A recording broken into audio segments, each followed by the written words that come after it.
I want to talk a little about today how to play faster. How do I increase speed? Because this is a common question that's troubling a lot of pianists, and this included myself at one point. And for those who don't know me, I started piano group lessons when I was 5 years old, private lessons at age 6, but only serious studies at age 10. So for many years, I was technically weaker and behind the child prodigies who began serious study at ages 4 to 5. So one question I struggled with constantly as a child and into my early teens was how do I play fast and cleanly? And so the answer is actually a question of having sufficient finger strength. A lot of people will wonder, how do I go like this? And how do I play like that fast and cleanly without mistakes? The key is always to make sure you have sufficient finger strength.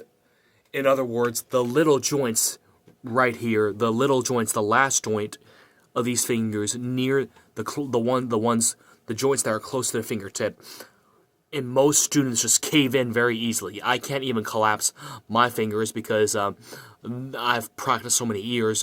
But when they collapse inwards, this is what diminishes control and causes unevenness, lack of clarity, and of course, making mistakes and sloppiness and missing notes and just completely falling apart, especially on stage under pressure. And so a lot of people ask, well, why is it my playing falls apart under pressure? And the answer is that if you're asking this question, more likely than not, your technique has deficiencies, is not quite fully there yet. And your control and your technique is really what determines your control. And most of what we call talent is really just properly trained technique. Because American culture and modern culture loves to praise talent, say, oh wow, he or she is so talented. When we see some 10-year-old slaying a Liszt etude, we say, wow, he or she is so talented. Or the reality is that what we call talent is really 99% hard work. And now, while musical sensitivity and having an artistic sense does exist, it's only that it would come to nothing without the proper technical training that happens for over the course of several years. And usually it takes around 10 years or so, give or take, of serious piano training before one hits the elite international piano level. For example, Lang Lang began piano studies at age 3, he entered Curtis he was winning youth international competitions by 13. He got into Curtis at 14 and was signed not long afterwards. Yundi Lee, who won the 2000 Chopin competition at age 18, began piano studies at age 7. The same thing goes for Yunshan Lim, who won the Van Cliburn in 2022. He began piano studies at age 7, and around a decade later, he was undoubtedly at international level. It takes roughly 7 to 10 years, give or take, of serious training in a typical situation. Now, so in address the issue, how do I play fast? The real issue is, how do I build strong fingers? How do I make sure these little joints don't collapse? Now, the primary strategy is again to make sure you have a relaxed arm. Your shoulders relax, your elbows relax, your wrist is relaxed, but your fingers, they don't cave in at the last joint. And one good way to practice this, of course, is through the hand and exercises. You've probably all heard of And instead of aiming for speed, it is better to aim for clarity, like this. You drop in with a completely relaxed arm on your thumb. You drop a completely relaxed arm, your shoulders, elbows, wrist relaxed. You drop into the keyboard, fully relaxed arm, under your thumb, on its side, like so, flat thumb, like this, like this. And then when you drop into the keyboard with a relaxed arm, all your fingers are up in the air, okay? Your wrist should be low, your wrist should be fully relaxed, your wrist should not be high up here, like so. Because if your wrist is high up here, you don't have control over the keys.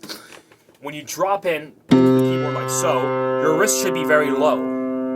When you drop in the keyboard like so with your flat thumb and fully relaxed arm, your wrist should be very low and very supple. A high wrist diminishes control. A high wrist is like walking on your tippy toes and you do not have control. If you try to play it with a high wrist, like so, see how I don't have control with a high wrist? The key is to have a low wrist. Far too many teachers emphasize having a high wrist or a wrist that doesn't collapse. The real issue is not hand positioning, it's rather lack of finger strength. Your fingers just collapse inward like noodles. That's what causes a poor hand form, bad hand position. Of course, poor quality playing. This is why you miss notes, don't play all the notes, make mistakes, trip up, and have all the messy, sloppy playing that we associate with students and amateurs. And so, once again, fully relaxed arms, shoulders, elbows, wrist.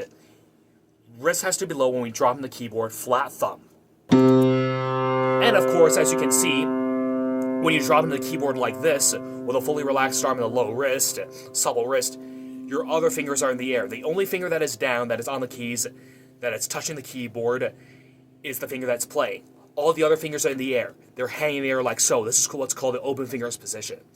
Now, slap down, slap down, slap down, slap down, slap down, slap down, slap down, slap down, slap down, slap down, slap down, slap down.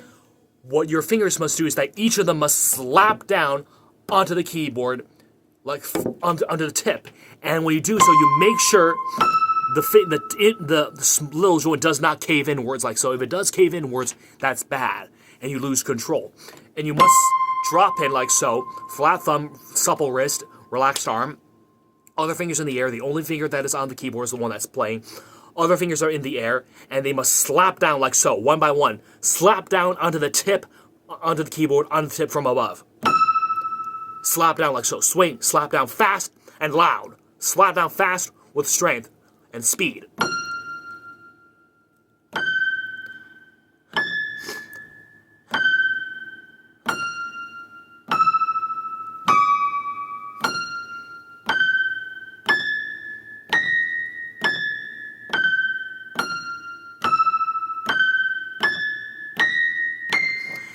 And also, every time a finger slaps down on the keyboard, the preceding finger, the previous finger, just picks up and stays up until it plays again. So, the rule is only one finger touches the keyboard at a time, and that's the finger that plays. All the other fingers must stay in the air. Fully relaxed arm, a low wrist. Okay, the elbow, the shoulders, the elbows, and the wrist must be fully relaxed, and the wrist must be supple and low. Only one finger touches the keyboard at a time, which is the playing finger, and each finger must come down on the keys from above. The other fingers stay in the air.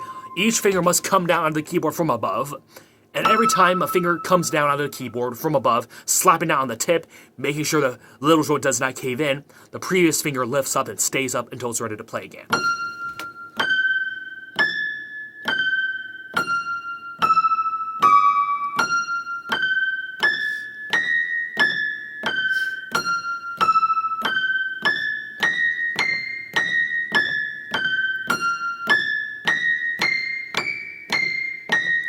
Always aim to play evenly.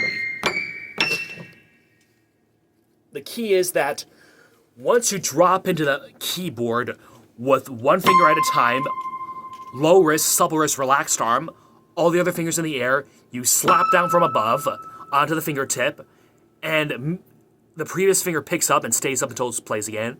Each finger slaps down, comes down on the tip like so. The previous finger picks up, slap down, previous finger picks up, slap down, previous finger picks up, slap down, previous finger up, slap down, previous finger up, slap down, previous finger up, slap down.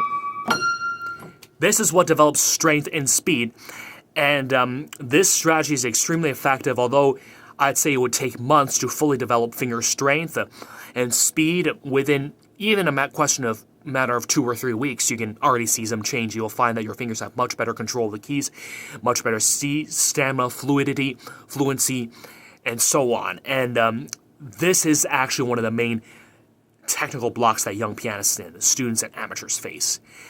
And so I hope this video was helpful, and happy practicing.